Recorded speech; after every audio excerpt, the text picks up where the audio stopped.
pessoal, então vamos aí dar início a essa série de palestras de hoje, contando com esse primeiro momento, nosso primeiro palestrante, falando aí justamente sobre os modelos de polícia.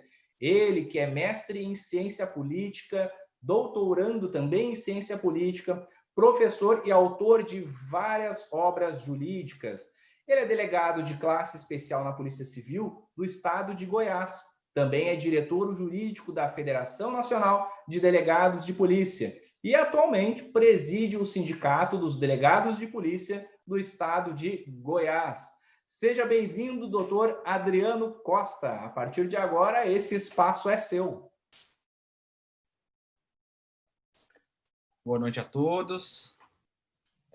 Agradecer o convite, agradecer o aspecto propedêutico, a explanação inicial do nosso amigo Maurício Teles, agradecer a presença dos demais palestrantes, a doutora Ivana Davi e a nossa sempre queridíssima doutora Natália Masson, agradecer os palestrantes anteriores, também dos dias anteriores.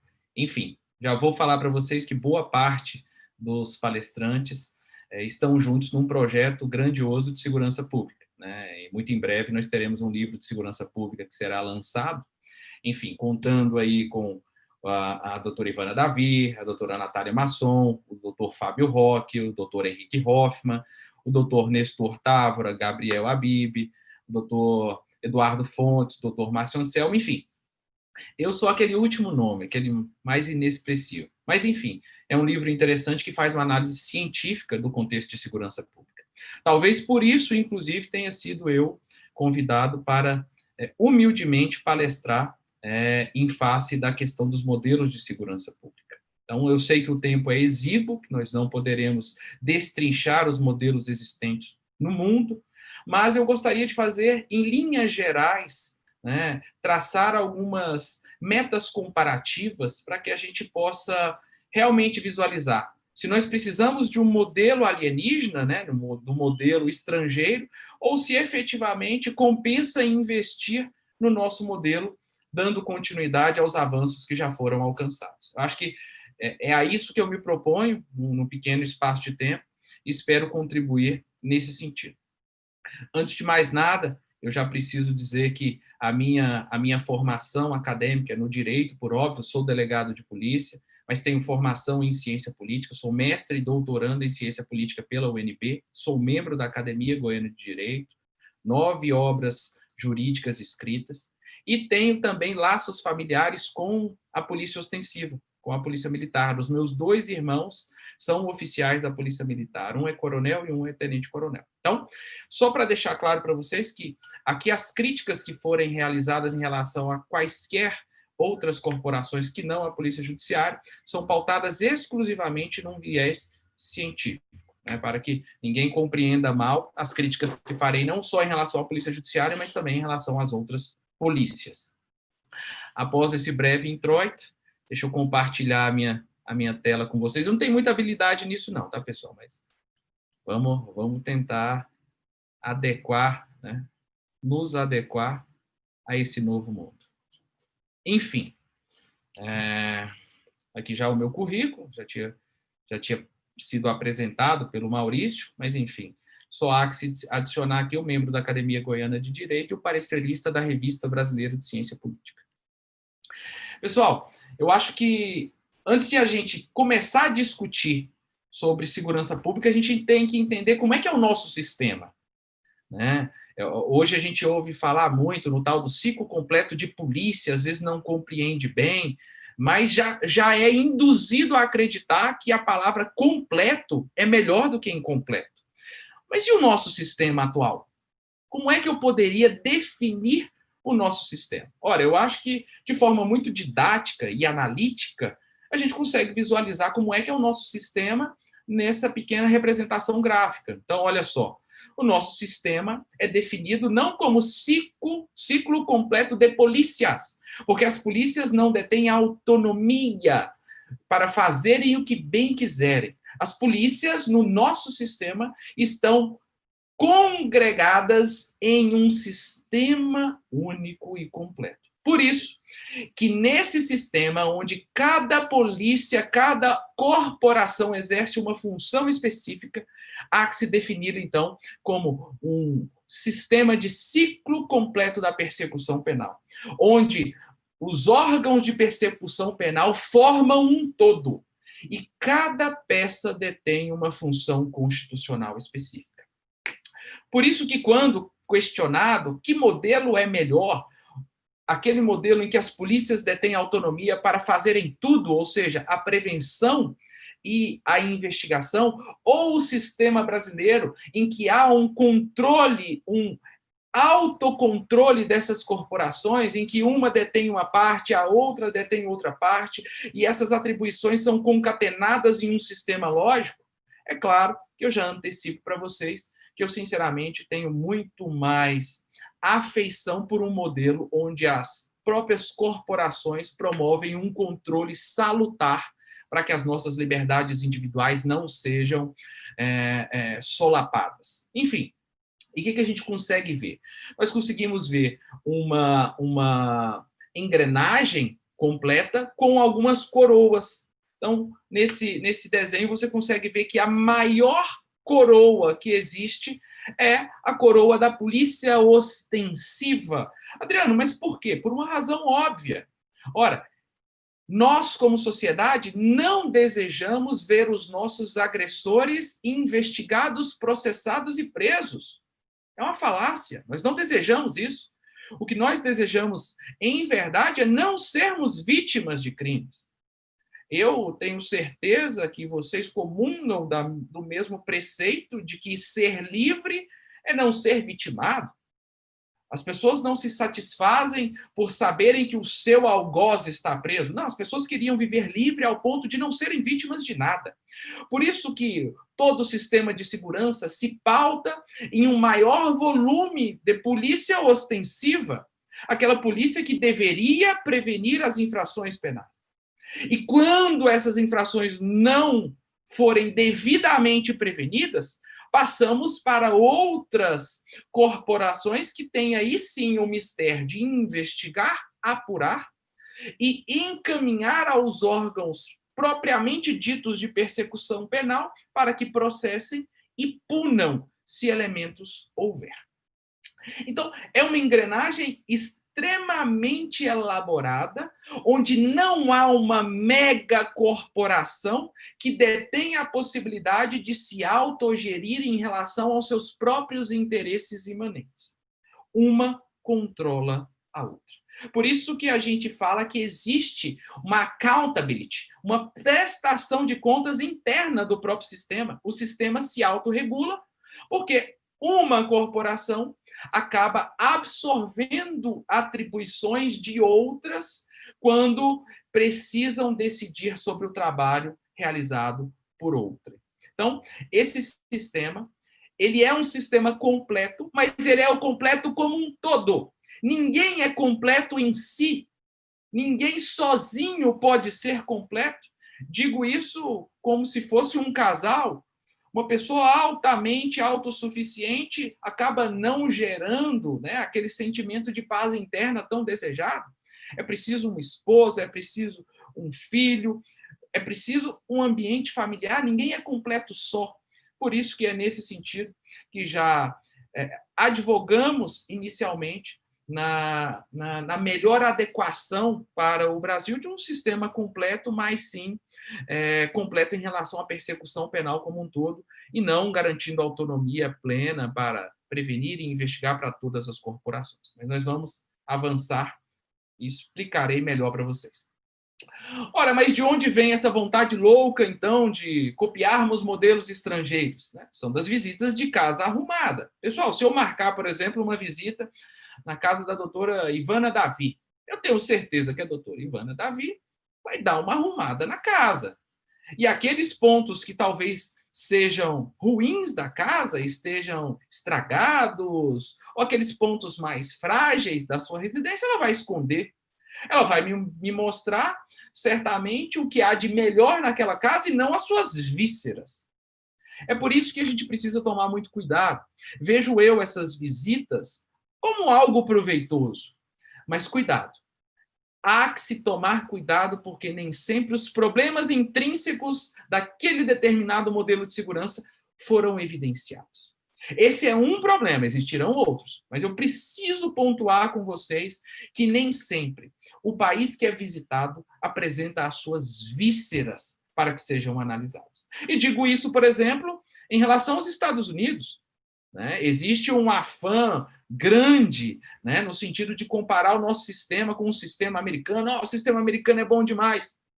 Ora, pessoal, ninguém nunca nos mostrou as vísceras do sistema policial americano, que, na verdade, traz mais de 40 mil agências policiais, 40 mil, e que vivem batendo cabeça.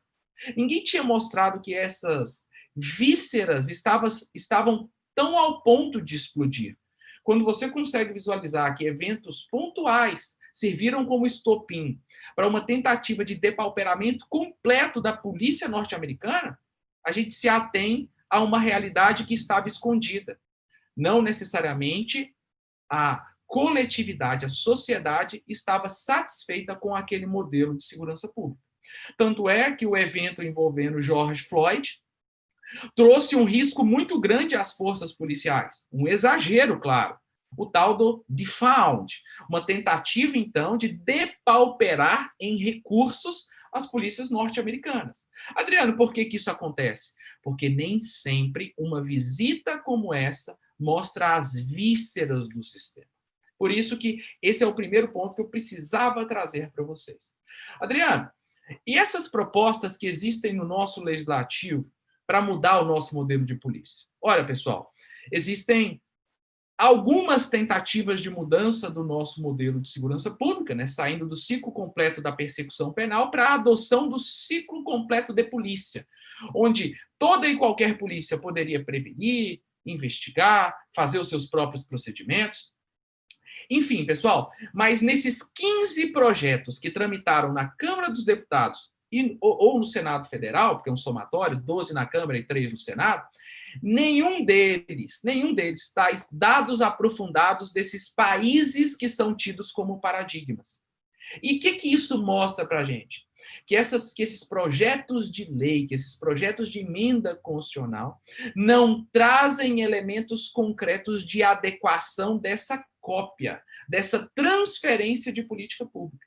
Porque sequer houve uma análise contextual adequada para saber se esse modelo realmente poderia se amoldar à realidade brasileira. Adriano, mas você tem certeza, então, que lá na França não dá para copiar o modelo deles e trazer para o Brasil? Quais seriam os problemas? Olha, pessoal, não é que não dá para trazer algo de bom da França para cá. O que não dá para se precisar é se é o modelo de segurança francês, chileno, americano, inglês, é que é nevrálgico para o atingimento do sucesso em relação à segurança pública. Ou seja, só para frisar, quem foi que disse que a baixa taxa de letalidade, de assassinatos de um país desse, deriva do modelo de polícia? Essa é a pergunta nevrálgica, porque quando a gente começa a discutir, mas eu queria ter uma segurança como a França, eu queria ter uma segurança como o Chile, como os Estados Unidos, mas será que o ponto nevrálgico que explica o sucesso ou o insucesso é o modelo de segurança? E é a isso que eu me proponho a mostrar para vocês, com esse quadro que mostra o contexto de cada nação. Eu vou conseguir evidenciar para vocês que existem países que adotam o ciclo completo e que não são bem-sucedidos nas suas políticas de segurança pública. Isso é importante, porque se nós partirmos da premissa que a adoção de um novo modelo de segurança, que é o ciclo completo de polícia, resolve o problema, nós temos então que demonstrar que todos os países que adotam esse modelo são bem-sucedidos. Sim. Prestem atenção. Aqui a lógica é muito simples. Quando a gente compara Brasil, México, Chile e França, a gente consegue visualizar que os modelos são reflexo dos contextos que aquele país vivencia. Ou seja, se é um país que tem uma renda per capita alta, tem maior propensão a não sofrer com problemas de violência tão graves. Agora, se o país traz problemas sociais, econômicos, intrínsecos e históricos, você consegue ver que é natural que isso também desemboque numa maior taxa de violência. E esse quadro já evidencia isso. Prestem atenção nessa comparação que não costuma ser feita, porque quando a gente ouve alguns defensores da mudança do modelo, a gente logo percebe que eles sempre falam nos Estados Unidos. Os Estados Unidos adotam o ciclo completo. Olha, o Chile adota ciclo completo, a França adota ciclo completo, mas ninguém discute a realidade contextual. E a realidade contextual que mais se assemelha à brasileira é a mexicana. Olha só comigo. O tamanho do Brasil, 8 milhões e 500 quilômetros quadrados. Do México, bem menor, cerca de 2 milhões. O Brasil com população quase o dobro do México, 206 milhões. México, 123. A renda per capita do Brasil é bem próxima da renda per capita do México. Presta atenção, 8.757 dólares ano. México, 10 mil dólares ano. Olha, 2 estados federados, isso importa muito, porque estados muito grandes geralmente são federados e têm uma dificuldade muito grande para se organizar. Os 2 sistemas de governo presidencialismo, os 2 com problemas de legitimidade, o grau de liberdade do regime político, o grau de liberdade individual, grau de liberdade eleitoral, e a taxa de homicídio muito parecida. Adriano, por que a taxa de homicídio do México parece com a brasileira, né? Poderia ser até mais próxima. Primeiro, as estatísticas não são totalmente confiáveis. Mas, além disso, é possível que, por uma proporção, até por uma questão de proporção, o México apresente um índice um pouco menor. Mas é o mais próximo que nós temos no Brasil. Então, tentar comparar o Brasil com o Chile, olha lá o Chile. O Chile tem quase o dobro da renda per capita brasileira. Olha lá a França. Vamos comparar com a França. A França tem 4 vezes mais renda per capita. Pessoal, é claro que os fatores contextuais importam muito mais do que o modelo de segurança. Porque um país depauperado, um país com problemas sociais, um problema de distribuição de renda, tende a desembocar em mais criminalidade. É fato. Então, adianta você trazer um modelo absolutamente diferente do nosso, que funciona em outro país e encaixar aqui e falar, eita, ele não funcionou. É claro, é tentar pegar uma peça de uma Ferrari e instalar num Fusca. Não que o Brasil seja um Fusca e seja péssimo, é o país que eu amo, mas é totalmente distinto. É uma realidade totalmente distinta. Então, parece extremamente assodada esse tipo de proposta, que sequer se pauta numa análise comparativa contextual. Os países têm realidades contextuais que precisam ser levadas em consideração quando da tentativa de mimetismo de um modelo. Quando a gente fala na ciência política em mimetizar, é tentar transferir, copiar algo de um país para o outro. Lembre-se, nós temos um livro que está no Prelo, e lá nessa obra nós damos sugestões para a reconformação do nosso sistema. Não que nós estejamos falando aqui que o sistema está perfeito, mas o prejuízo de voltar à estaca zero, ao status quo ante, talvez seja muito maior do que uma tentativa de readequação do modelo que nós já temos. Aqui os cânones bilianos, talvez seja interessante eu pular. Pessoal, inclusive, já fazendo um convite para vocês, nós vamos ministrar aula também na pós-graduação de Direito Militar e também na pós-graduação de Segurança Pública. Lá, com certeza, eu especifico mais para vocês, já fazendo aqui uma propaganda. Pessoal, olha que interessante, para ver como tem que ser justo, cientificamente justo. A África do Sul passou por um processo de desmilitarização e remilitarização. Não sei se vocês sabem disso. A África do Sul teve as suas forças policiais desmilitarizadas e, após Mandela, ela foi novamente militarizada. E há quem diga que o processo de violência instaurado mais recentemente, décadas mais próximas, em relação à África do Sul, deriva da militarização. Eu, sinceramente, sendo justo, não acredito que a militarização seja o problema nevrálgico da explosão de criminalidade na África do Sul. Até porque existem países militarizados que não apresentam tal consequência. Então, da mesma forma que eu digo para vocês que o modelo de segurança não é o determinante para explicar aquelas altas taxas de criminalidade, eu também uso a mesma régua para falar. Eu não acho que a militarização da polícia ostensiva seja algo determinante para explicar a criminalidade. É um aspecto meramente circunstancial, acessório, que não explica de forma suficiente o evento criminalidade. Por óbvio, sejamos justos em homenagem aos pilares objetivos e científicos. Pois bem, eu disse para vocês que os nossos projetos de lei que tentam mudar o nosso sistema de segurança são pobres, né? Eu fiz um trabalho seminal que foi publicado, inclusive, na revista científica da Câmara dos Deputados, a revista chama Eleges. Eu fiz uma análise de todas as propostas de adoção do ciclo completo de polícias por parte do nosso Legislativo Nacional, e eu já consegui perceber que as bases teóricas para a tentativa dessas mudanças emplacarem no cenário nacional eram muito pobres.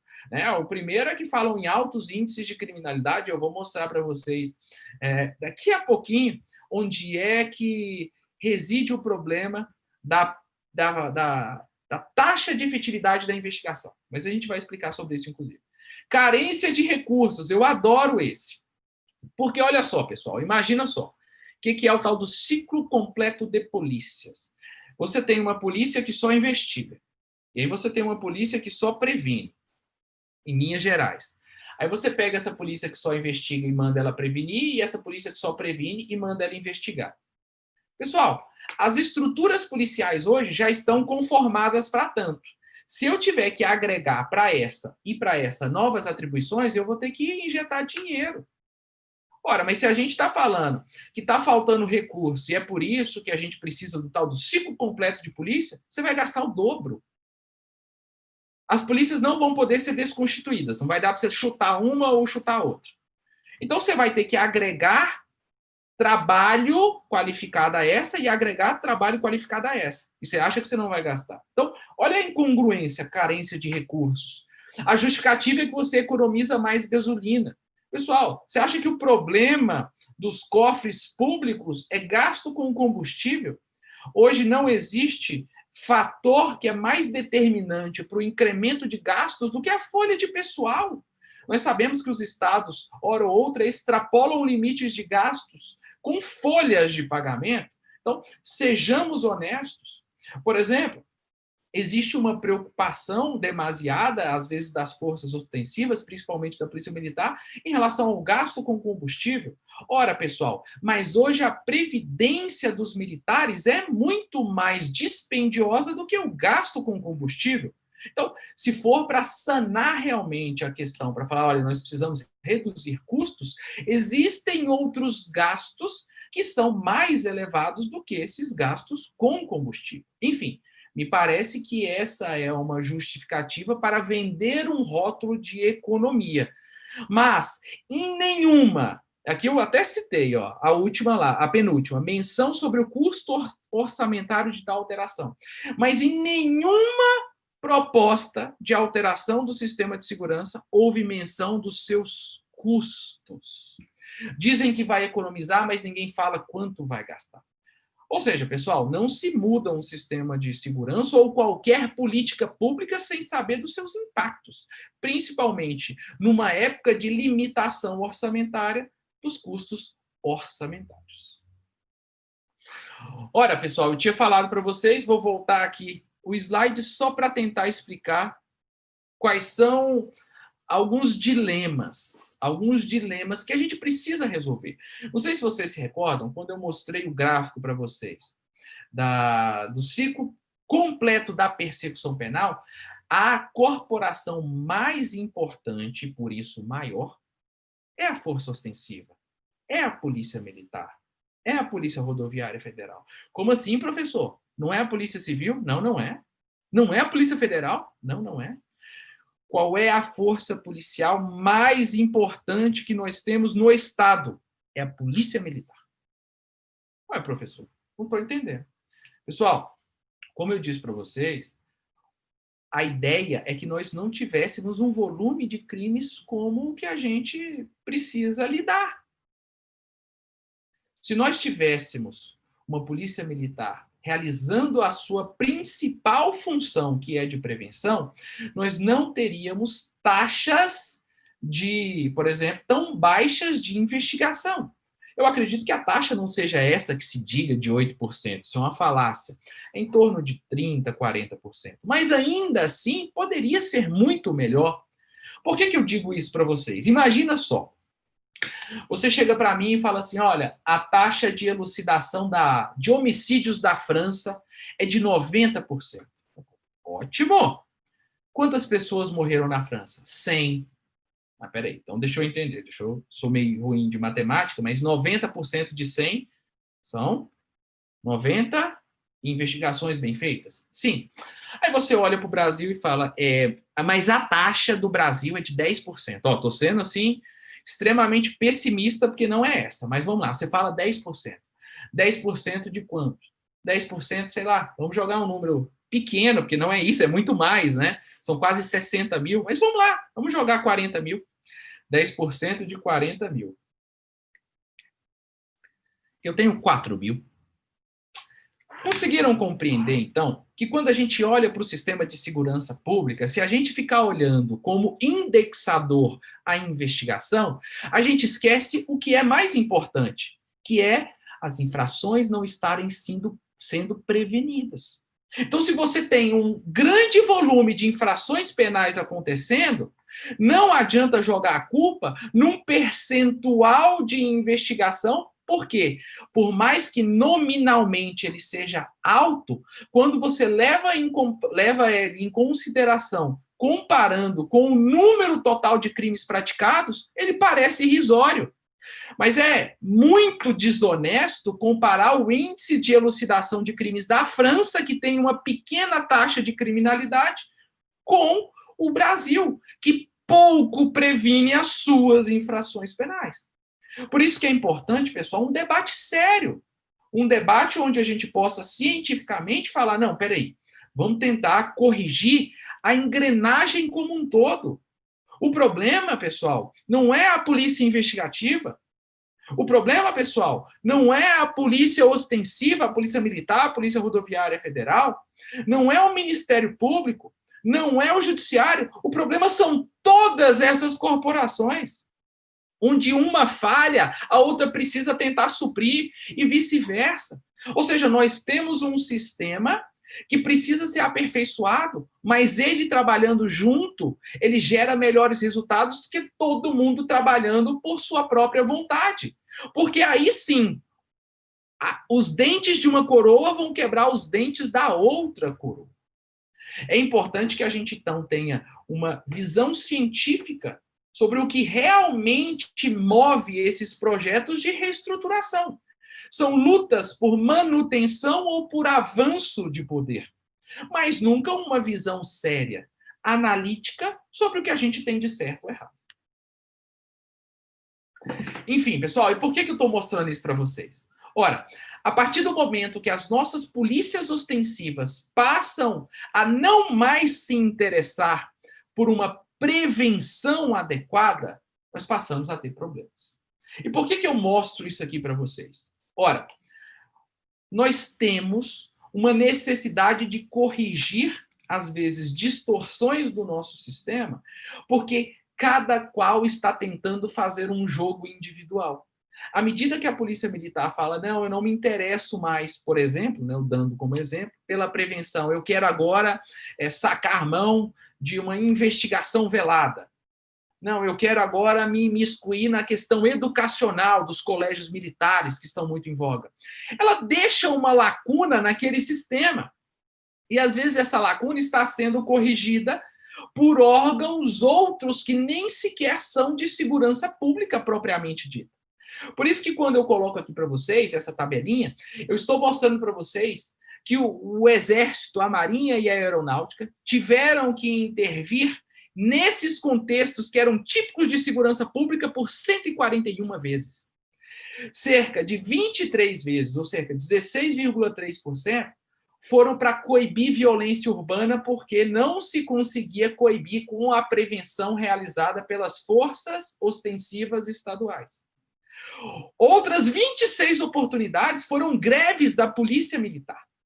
Então, consegue perceber? Se você permite que essas corporações queiram fazer voo solo, a despeito da engrenagem da qual elas deveriam querer fazer parte de forma mais congregada, você começa a precisar de outras corporações para suprirem essas lacunas. Aí está uma função anômala que está se tornando cada vez mais comum, que é a intervenção das Forças Armadas para cobrir lacunas típicas das forças policiais estaduais. Pessoal, se a gente não tiver essa visão, a gente continua errando.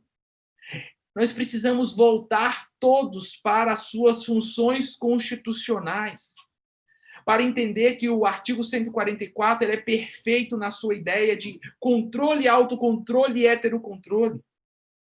Se nós permitirmos que cada um queira fazer o que lhe aprouver em virtude dos seus interesses próprios e imanentes, nós vamos gerar lacunas como essas que serão corrigidas por corporações que sequer detêm essa função constitucional. E saiba que as Forças Armadas, ao estarem sendo chamadas para cobrir lacunas das polícias estaduais, elas acabam se colocando também numa situação de vulnerabilidade, porque deixam de exercer o seu mistério precípio. O cobertor é curto.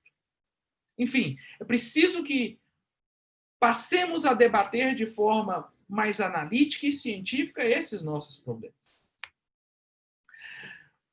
Trazendo uma visão também estruturalista, e que sim, gera temor social, gera temor a mim, tenho certeza que gera temor a colegas, e de antemão, já dizendo que aqui não há a figura da demonização do policial. O policial certamente é vocacionado para fazer o bem. Por isso que eu coloco perspectiva estruturalista. Para quem entende um pouco mais de sociologia ou ciência política, sabe que quando a gente fala em estruturalismo, é que existem contextos, pessoal, que nós perdemos um pouco a nossa autonomia da vontade e passamos a agir mais conforme o que a gente recebe de pressão externa.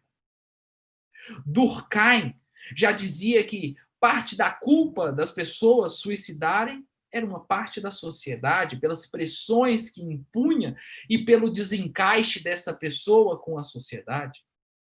As pessoas, às vezes, são produto de um contexto maior das estruturas sociais.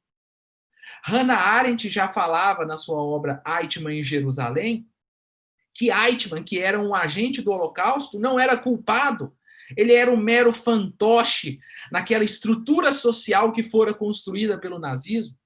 E é nesse sentido que eu digo para vocês, por isso que é preciso debater se realmente há maturidade agora para conferir tamanha autonomia para todas as corporações policiais, inclusive as com viés militarizado. E aqui eu falo com base em padrões científicos. Eu estou trazendo um exemplo de Goiás, mas na nossa obra há outros estados que estão sendo referenciados, a exemplo do estado de São Paulo. Olha só a escalada de confrontos da polícia ostensiva com criminosos no estado de Goiás de 2011 até 2019. Se a gente for comparar os 52 confrontos em 2011 com os 825 em 2019, um sinal de alerta se acende. Como eu disse, ninguém está aqui querendo induzir que esses confrontos são ilegítimos, mas é natural que essa perspectiva estruturalista precise ser analisada. Será que efetivamente o nosso país tem a maturidade que outros países têm em relação a modelos de ciclo completo de polícia? É preciso debater isso. Não dá para comprar e falar, mas lá na França funciona, traz para cá. Lá no Chile funciona, traz para cá.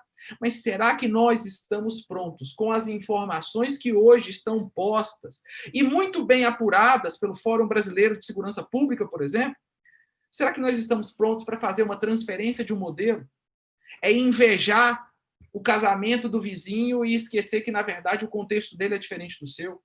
É invejar a grama do vizinho e esquecer que talvez a sua terra não seja a mais adequada para a plantação daquele tipo de planta. Mas, enfim, é preciso que nós debatamos antes de pensarmos numa mudança de modelo. Aqui trago para vocês, né, um trabalho muito bem feito por um jornal, talvez o maior jornal do estado de Goiás, fazendo um trabalho de evidenciar que o estado de Goiás proporcionalmente tem o segundo maior índice de confrontos policiais, perdendo para o Amapá. Enfim, por isso que eu estou falando para vocês, não necessariamente todas as polícias militares agem de forma violenta. Claro que não. Existem policiais militares extremamente garantistas, seguidores da lei, mas esses dados precisam ser estudados antes de uma propositura como essa, né? E se nós chegarmos, sim, ao consenso científico, que realmente há maturidade, aí sim podemos avançar nesse debate. Mas, por hora, existem evidências que indicam que, mesmo com o controle, existe um alto percentual de letalidade policial, principalmente das forças ostensivas.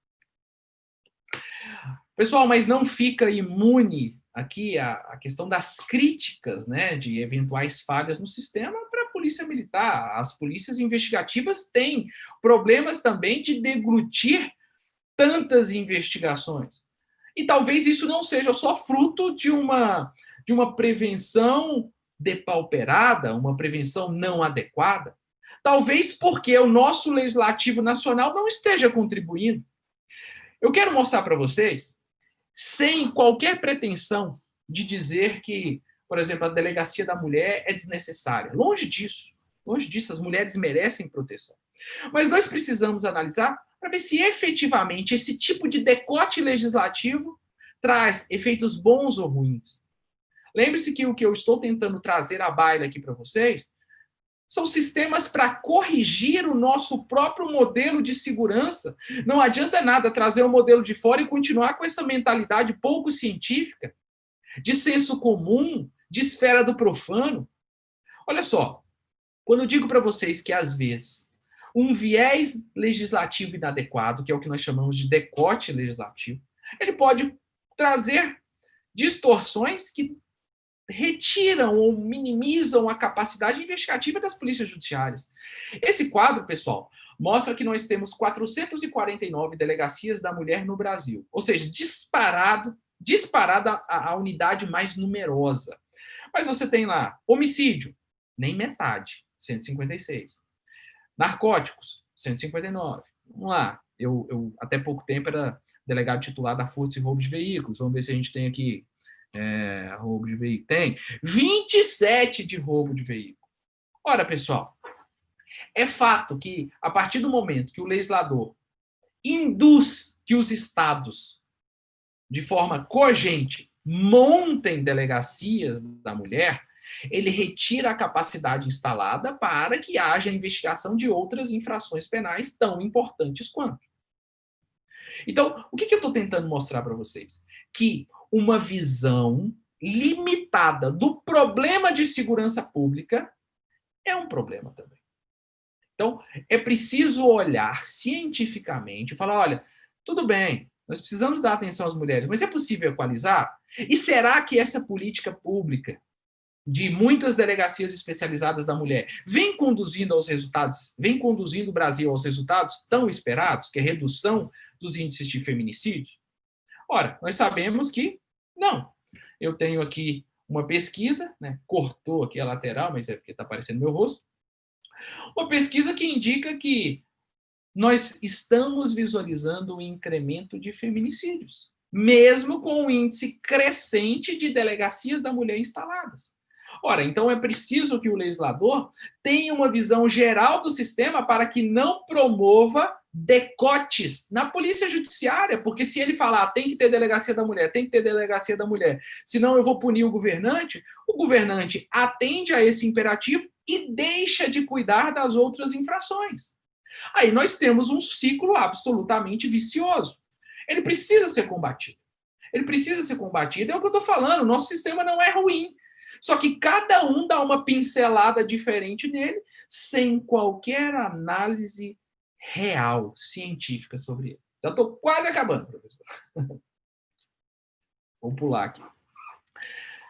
Enfim, eu vou até sumir um pouco com essa janelinha, mas eu acho que eu vou tentar conseguir ler, eu acho que vocês conseguem ler melhor daí.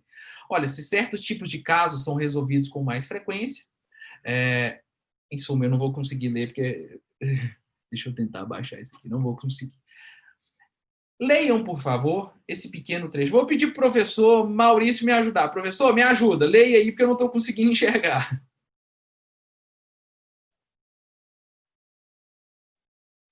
Deixa eu tentar aqui, doutor. Vamos lá.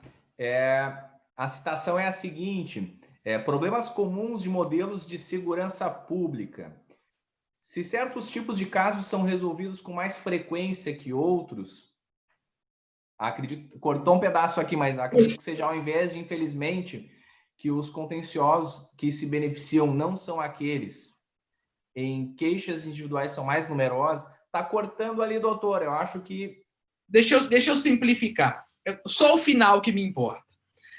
É o caso, em particular, dos roubos, que são mais massivos. São 2/3 das ocorrências registradas. E cuja taxa de elucidação se aproxima dos 15%. Aí você fala aí, ó, Brasil, que porcaria, 15%. Só que esse trecho, ele é uma referência ao modelo francês. Quando a gente, então, olha para os outros modelos sem conseguir perceber as suas vísceras, comprando uma ideia de visita de casa arrumada, sem olhar para que esses problemas viscerais sejam colocados em pauta para saber se efetivamente o modelo francês foi sempre bom ou se ele foi sendo lapidado conforme os padrões contextuais, as evoluções culturais daquela referida nação, a gente não consegue avançar. O modelo francês, até muito pouco tempo, apresentava 15% de elucidação de crimes violentos patrimoniais. O Brasil consegue. Mas certamente não é tentando mimetizar, sem qualquer análise científica palpável, mimetizar modelos estrangeiros que a gente vai conseguir atingir os nossos objetivos. Enfim. Voltei à tela. Pessoal, o tempo é escasso, o tempo é curto. Eu espero ter trazido pelo menos uma fagulha para que nós possamos discutir cientificamente. Eu acho que um ambiente como esse é muito válido. É um ambiente em que a gente pode trazer, certamente, dúvidas que vão um pouco além do senso comum. Nós estamos falando, certamente, no maior congresso de segurança pública do Brasil, com nomes que são pivotais para essa discussão. Só que nós temos que fazer uma discussão real. Mudar o modelo de segurança não é como mudar uma roupa. Isso impacta a nós. Nós somos não só labutadores da segurança pública, mas somos também clientes desse mesmo serviço. É por isso que é preciso um pouco mais de prudência, um pouco mais de ciência para nos nortear por caminhos e dias melhores. E não voltarmos a épocas de trevas e incertezas. Enfim, agradeço a todos pela possibilidade de falar, dizendo para vocês que a minha análise é científica, não tenho nada contra a corporação X, Y, Z, até porque tenho relações boas com todas as corporações, mas, enfim, nós precisamos debater o assunto com seriedade, e é isso que eu me propus a fazer. Ótimo, doutor. Muito obrigado pela contribuição. Realmente, o pessoal tem comentado bastante ali no chat, né? Bem como você havia comentado logo no início da palestra, esse é um tema que acende aí, acalora muitos ânimos, não é mesmo? E nós vemos aqui que realmente na realidade brasileira, às vezes as questões orçamentárias, elas influenciam, né? Até uma colega ali comentou agora no chat, a Jéssica, falou, olha, eu trabalhei uma época como estagiária, uma delegacia, né? E disse que chegaram até de deixar de cumprir um mandado de busca e apreensão porque simplesmente não tinha combustível disponível, né? Então, realmente, conforme o modelo, nós também precisamos adequar a realidade brasileira, de orçamento, infelizmente, né? E aproveitando aí, professor, algumas perguntas, né? Nesse pouco tempo que nos resta, a Aline Maia, por exemplo, ela perguntou o seguinte: qual o melhor caminho para mudar essa realidade político-social brasileira e, consequentemente, da segurança pública no país, na sua opinião? Aline, né?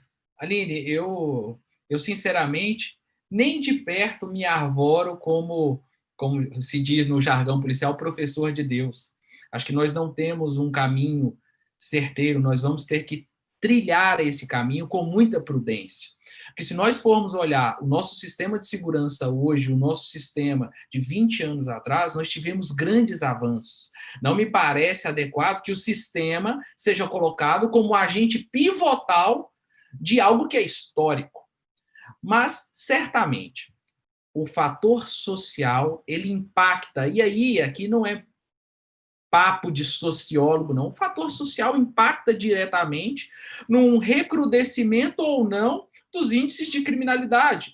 Uma sociedade absolutamente desigual, nós vamos ter muito mais crimes. Então, o que nós precisamos fazer é fazer o dever de casa.